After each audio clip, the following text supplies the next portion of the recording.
Luto tayo ng French beans. So, nagisa ko na dito ang bawang at saka kamatis. So, ilagay na natin ang French beans. Itong French beans na to guys, na-blanch ko na siya. Napakuluan ko na sandali. Tapos, nahugasan na sa cold water. Tapos, ilagay na lang natin. Tapos, lagyan na natin ng seasoning. So, wala nang salt kasi maalat na ito. Ayan, yung cube na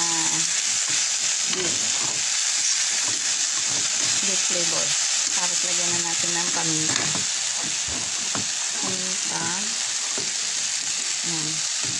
Brown black pepper.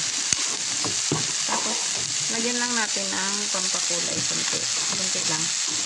Lagyan ko ng konting oyster sauce. So for now ang ginamit natin ay Mamacita's oyster sauce. So okay lang yan kasi hindi tayo gumamit ng salt. So yung alat niyan tama lang yan. Yan, ganyan lang kadali guys. Ayan, luto na ang ating French beans with garlic and tomato. So, pang partner natin yan siya sa lipstick na Tagalog. Yan. Kulang na lang natin yung mashed potato. Pero, I think hindi mashed potato si Nining kasi may baon naman siyang sandwich. So, doble na ang carbo.